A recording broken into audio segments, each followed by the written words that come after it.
भक्तजनों राधे राधे। ओम श्री गणेशाय नमः। यह श्रीमद् भगवत गीता का आज दूसरा अध्याय है। संजय ने धृतराष्ट्र से कहा, महाराज, दया से भरा अर्जुन, उस जिसकी आंखों में आंसू भरे हैं और जो विषाद से आकुल है, उसे भगवान श्री कृष्ण कहते हैं कि हे अर्जुन, ऐसे विकट युद्ध के समय तुझे यह दुख कहाँ से उत्पन्न हुआ है? यह अज्ञानतापूर्ण बातें छोड़।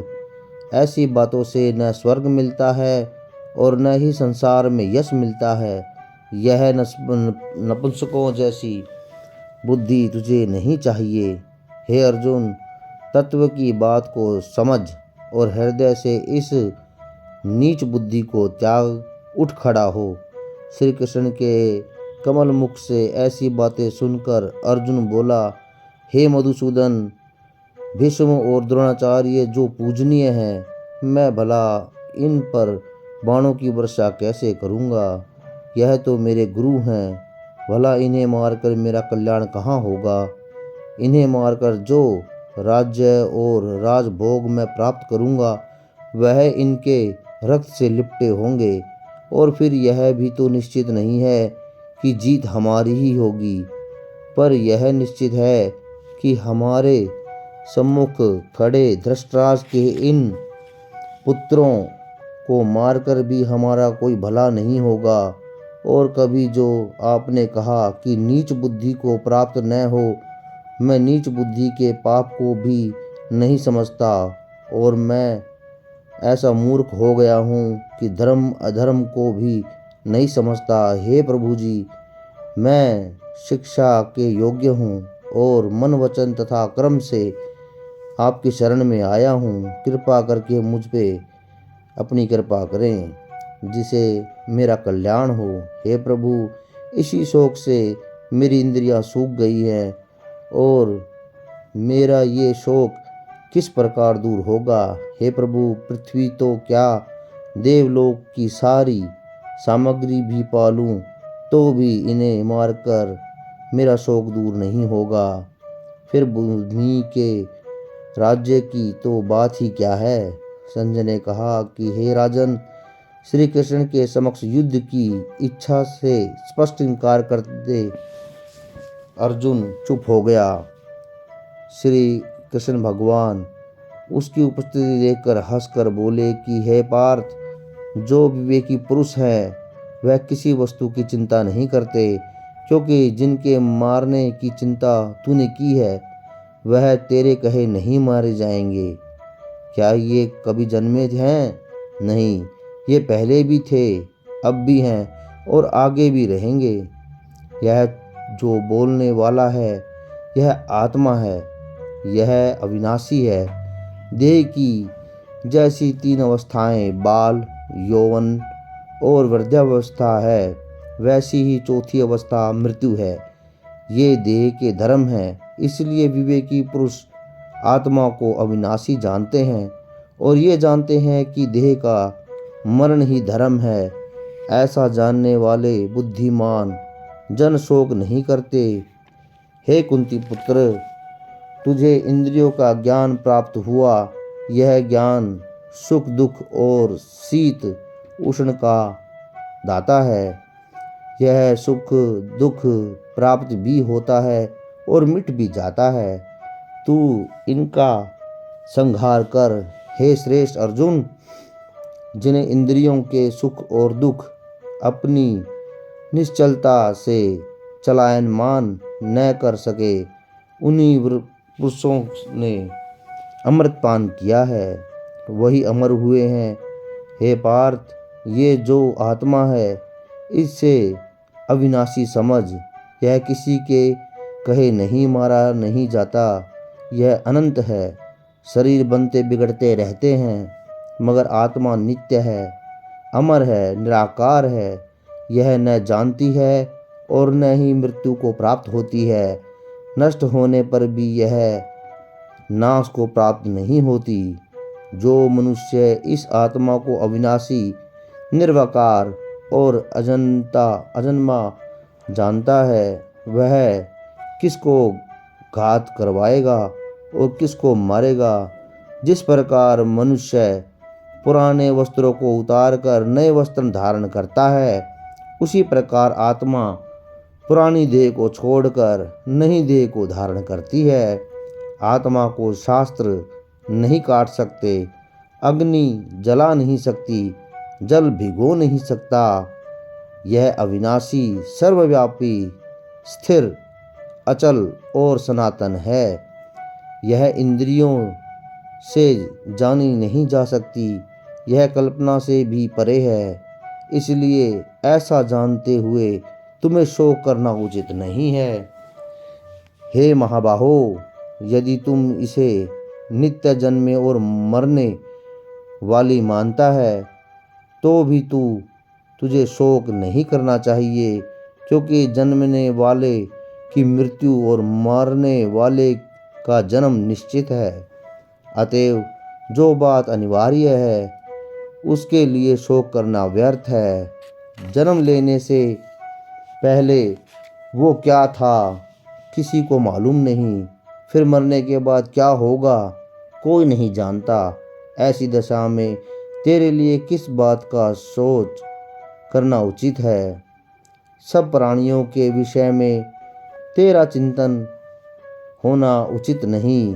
अपने धर्म के विषय में सोचकर भी तुझे घबराना नहीं चाहिए, क्योंकि क्षत्रिय को धर्मपूर्वक युद्ध से और कुछ भला करने वाला नहीं है। हे पार्थ, बिना इच्छा किए स्वर्ग का द्वार रूप यह युद्ध तुमको सबत प्राप्त हुआ है। यदि तुम अपने धर्म के अनुसार इस संग्राम को न करोगे तो अपना धर्म और बड़ाई खो दोगे। युगों युगों तक तुम्हारी अपकीर्ति होगी। हे अर्जुन, जो प्रतिष्ठित लोग हैं उनके लिए अपयश का होना मृत्यु से भी बढ़कर है। ये सभी महारथी जो यहाँ मौजूद हैं तुम्हें युद्ध से विमुख हुआ देखकर समझेंगे कि अर्जुन डरकर संग्राम से हट गया है, और अब तक जो लोग तुम्हारा मान करते थे वे अपयश करने लगेंगे। शत्रु लोग तुम्हारे पराक्रम की निंदा करते हुए अनेक न कहने वाले योग्य वचन कहेंगे। इससे बढ़कर दुख तुम्हें और क्या होगा। हे पार्थ, यदि तुम युद्ध में नष्ट भी हो जाओगे तो स्वर्ग का सुख भोगोगे, और यदि जीतोगे तो पृथ्वी का पर राज करोगे।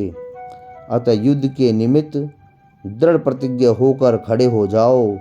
सुख दुख, लाभ हानि, जय पराजय, इन्हें सम्मान समझकर लड़ने के लिए तैयार हो जाओ। ऐसा करने से तुम्हें पाप नहीं लगेगा। हे पार्थ, यह ज्ञानोपदेश ज्ञान योग्य के विषय में मैं तुमसे कहा गया। अब निष्काम कर्म योग के विषय में सुन। जिस ज्ञान को पाकर कर्म बंधन से तेरी मुक्ति होगी, एक बार प्रारंभ हो जाने पर कर्म का नाश नहीं होता। विघ्न पड़ने पर भी वह शुभ फल देता है। इस कर्म का प्रारंभ ही संसार के भय से छुड़ाकर पूर्ण ब्रह्म को प्राप्त कराता है। हे अर्जुन, निश्चय करने वाली बुद्धि इस निष्काम कर्म में एक ही है, और कामना वाले पुरुषों की बुद्धि एकाग्र नहीं हो रहती, इसलिए शाखाएं प्रशाखाएं होती हैं। ऐसी दशा में मनुष्य संदेह में रहता है। हे अर्जुन, अज्ञानी उस कर्म फल को बखाने करने वाली वाणी के अनुसार स्वर्ग सुख से बढ़कर कुछ नहीं समझते। स्वर्ग सुख को ही जो उत्तम पुरुषार्थ समझते हैं, उनका कामनाओं से चित्त व्याकुल होने के कारण निश्चयात्मक बुद्धि से मोक्ष साधन को नहीं उत्पन्न होती, कारण कि उनका चित्त सदैव भोगादि में निर्मग्न रहता है। जिन मनुष्यों का चित्त इस प्रकार मोह में लिप्त है और जिनकी आसक्ति भोग विलास और ऐश्वर्य में है। ऐसे पुरुषों के अंतःकरण में निश्चयात्मक बुद्धि नहीं होती है। हे पार्थ, वेद त्रिगुणात्मक काम है। तुम निष्काम हो जाओ। सुख दुख को सम्मान जानकर नित्य योग क्षेम आदि स्वार्थों में न पड़कर धीरज वाला और आत्मनिष्ठ हो। जैसे छोटे छोटे अनेक जलाशयों में मनुष्य कार्य सिद्ध नहीं होता है और बड़े जलाशयों से वे सब प्रयोजन अनायास ही सिद्ध हो जाते हैं, उसी प्रकार सभी वेद में कहा हुआ काम कर्मों का फल ब्रह्म में भक्ति रखने वाले मनुष्य को सहज ही प्राप्त होता है। तुम्हें केवल कर्म करना चाहिए, फल तुम्हारे अधिकार में नहीं है। तुमने तो फल की अभिलाषा से काम अधिकार में नहीं है। तुमने तो भविष्य में अभिलाषा से काम करो, न निकम्मे ही रहो। फल की आशा को त्याग कर कार्य की सफलता को सम्मान मानकर तुम योगस्थ होकर कर्म करो। यही कर्म ज्ञान योग्य है। इस बुद्धि योग सहित कर्म से अन्य कर्म अत्यंत हीन है। इसलिए तुम बुद्धि योग का आश्रय ग्रहण करो। फल की इच्छा रखने वाले निष्कृष्ट होते हैं।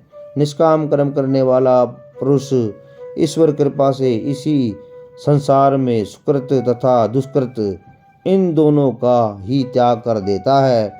इसलिए तुम निष्काम कर्म में प्रवृत्त हो। कर्म फल को त्याग कर ही बुद्धि युक्त ज्ञानी पुरुष जन बंधन से हटकर मोक्ष को प्राप्त होते हैं। जब तुम्हारी बुद्धि मोह रूपी दलदल से बाहर निकल जाएगी, तब तुम्हारा मन आगे सुनने वाली अपनी तथा और हो चुकी बातों से विरक्त हो जाएगा। हे अर्जुन, अनेक श्रुति स्मृतियों के वचनों को सुनने से तुम्हारी बुद्धि भ्रमित हो गई है। जिस समय वह निश्चल होकर आत्मा में स्थित होगी, तुम्हें तभी तत्व ज्ञान प्राप्त होगा। तेरी बुद्धि निर्मल होगी, तब तू समाधि के योग के सुख को जानेगा। अर्जुन ने पूछा कि हे केशव, कृपा कर निश्चल बुद्धि वाले के लक्षण बताएं। वह किस प्रकार बोलता है, किस प्रकार बैठता है, उसके बातचीत करने का ढंग क्या है, वह किस भांति चलता है। यह सुनकर श्री कृष्ण भगवान बोले कि हे पार्थ, जिनके मन में कोई कामना नहीं और जो अपनी आत्मा में ही संतुष्ट है, उसे तू निश्चल बुद्धि जान। जो न किसी सुख में से दुखी होता है और न ही सुख की कोई इच्छा करता है, जिसे किसी से भय नहीं है, किसी के मोह नहीं है, जिसे न किसी से बैर है न प्रीति, जिसका किसी के साथ बैर नहीं है और जो न क्रोध करे, उसकी बुद्धि निश्चल ज्ञान, जिसे अप्रिय वस्तु पाकर शोक न हो, जिसकी सभी इंद्रियां उसी प्रकार अपने वश में हैं, जिस प्रकार कछुआ अपने अंगों को समेट लेता है, उसे भी तू निश्चल बुद्धि ही जान। हे प्रिय सखा अर्जुन, विवेकी पुरुष इंद्रियों को जीतने का यत्न तो बहुत करता है, फिर भी इंद्रियों को तू बलवान जान। ये मन को डोर से चला देती हैं। अतः तू इंद्रियों को वश में कर। किस प्रकार वश में कर, अब ये सुन। इंद्रियों का चेता मुझ में रख। मन के कारण ही इंद्रियां विजेता हैं, मगर जब तू मन को मुझ में लगा लेगा तो इंद्रियां स्वयं ही जीती जाएंगी। जिसकी इंद्रियां उसके वश में हैं, उसे भी तू निश्चल बुद्धि ही जान। अब ये सुनो कि जो लोग मेरा नाम ही लेते हैं, मेरा ध्यान करते हैं, उसके कार्य किस प्रकार बिगड़ते हैं। जब मनुष्य विषयों की बात करे और उनका चिंतन करे, उस समय वह उनके संग होता है। उस संग से मनुष्य के मन में काम आदि की भावनाएं उपजती हैं। काम से क्रोध पैदा होता है, क्रोध से लोभ मोह, और लोभ मोह से चैतन्य का नाश होता है। बुद्धि नष्ट होने से वह पशु की तरह हो जाता है। यही कारण है कि मेरे भगत कभी भी संसारी मनुष्यों का संग नहीं करते। मेरे नाम के सिवा वह कुछ भी संकल्प नहीं करते। मेरे भक्तों को यही मेरी आज्ञा है। हे पार्थ, अब यह भी सुनो कि मेरे भगत भोजन छादन को अंगीकार कैसे करें। मेरी आज्ञा से जैसा मिला वैसा भोग लिया, और जिनका मन मुझ में रमा रहता है उन पर मैं बड़ी कृपा करता हूँ। मेरी कृपा से ही उनके तन मन के दुखों का नाश होता है और वे सदा प्रसन्न रहते हैं। अब नास्तिकों की गति जान। नास्तिक कौन है, परमेश्वर कहाँ है और किसने देखा है, ऐसा कहने वाले नास्तिक हैं। उनकी श्रद्धा मुझ में नहीं लगती, और श्रद्धा के बिना शांति नहीं मिलती। शांति बिना सुख नहीं है, इसलिए नास्तिक बुद्धि सदैव दुखी रहते हैं। जिस प्रकार वायु नाव को जल में खींच ले जाती है, उसी प्रकार इंद्रियां मन को खींचकर जहाँ तहाँ ले जाती हैं और मनुष्य की बुद्धि का नाश कर देती है। इस कारण हे महाभाव, जिसने विषयों की ओर से इंद्रियों को सर्वथा रोक रखा है, उसकी बुद्धि स्थिर है। जो सब प्राणियों की रात है, उसमें संयमी जागता रहता है। जिस समय प्राणी मात्र जागते हैं, मुनिजनों की वह रात्रि है। जिस प्रकार जल से भरा समुद्र दूसरी नदियों का जल भरने पर भी अपनी मर्यादा नहीं खोता, उसी प्रकार जो पुरुष समस्त कामनाओं के समा जाने पर भी विक्षोभ को प्राप्त नहीं करता, वही शांति को प्राप्त करता है, कामी व्यक्ति नहीं। मनुष्यों की इच्छा करने वालों को शांति नहीं मिलती। जो कामनाओं को छोड़ इच्छा रहित विचरता है और जो वांछनीय निरंकार ममता से रहित है, वही शांति को प्राप्त होता है। हे पार्थ, यदि ब्रह्म सिद्धि है, ऐसी स्थिति मिल जाने पर प्राणी फिर मोह में नहीं फंसता और अंत समय में निर्वाण ब्रह्म को प्राप्त होता है। यहाँ ये दूसरा अध्याय समाप्त हुआ। अब दूसरे अध्याय का महत्तम सुनिए। नारायण जी बोले कि हे लक्ष्मी, दक्षिण देश में एक पूर्ण नाम का नगर था। वहाँ देव सुशर्मा नामक एक बड़ा धनवान रहता था। वह साधु सेवा करता था। एक बार एक बाल ब्रह्मचारी वहाँ आया। सुशर्मा ने तन मन से उसकी सेवा की।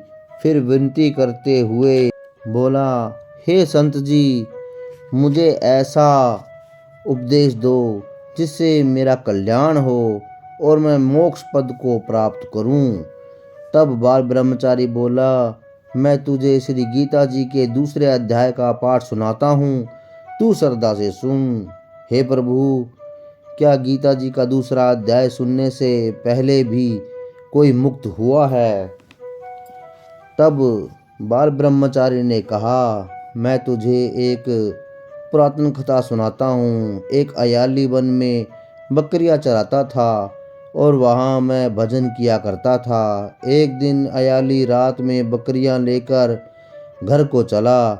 मार्ग में एक सिंह बैठा था। एक बकरी सबसे आगे चल रही थी। उसे देखकर सिंह भाग खड़ा हुआ। वह अपाली यह अचरज देखकर बड़ा चकित हुआ। तभी मैं भी वहाँ जा पहुँचा। उस अयाली ने मुझसे कहा, बकरी को देखकर शेर भाग खड़ा हुआ। हे संत जी, यह तो बड़े आश्चर्य की बात है। आप तो त्रिकालज्ञ हैं, कृपा करके मुझे इसका कारण बताएं। मैंने कहा, हे अयाली, पिछले जन्म में यह बकरी एक डायन थी जो सुंदर पुरुषों को खा जाती थी। यह शेर पिछले जन्म में फंदक था, उसे भी डायन ने खा लिया। इस जन्म में वह डायन बकरी बनी और फंदक शेर बना। शेर को पिछले जन्म की बात याद थी, इसलिए बकरी को देखकर उसने समझ लिया कि वही डायन रूप बदलकर उसे खाने आई है, इसलिए वह डर कर भाग गया। तब अयाली ने पूछा, मैं पिछले जन्म में कौन था? मैंने कहा, तू चंडाल था। तब अयाली ने कहा, हे ब्रह्मचारी जी, क्या कोई ऐसा उपाय भी है कि हम तीनों ही इस अधम देह से छूट जाएं? तब हे सुशर्मा, मैंने उन्हें श्री गीता जी के दूसरे अध्याय का स्मरण कराया, जिसे उसी समय आकाश से विमान आए और उन सबको बैठाकर बैकुंठ को ले गए। श्री नारायण जी ने कहा कि हे लक्ष्मी, जो मनुष्य श्री गीता जी के दूसरे अध्याय को पढ़ता या सुनाता है, वह निश्चय संदेह मुक्ति को प्राप्त होता है। बोलो सच्चिदानंद भगवान की जय। श्रीमन नारायण नारायण हरि हरि। बोलो नारायण नारायण हरि हरि। गोविंद बोलो गोपाल बोलो, राधा रमण हरि गोविंद बोलो। बोलो सच्चिदानंद भगवान की जय। जय जय श्री राधे।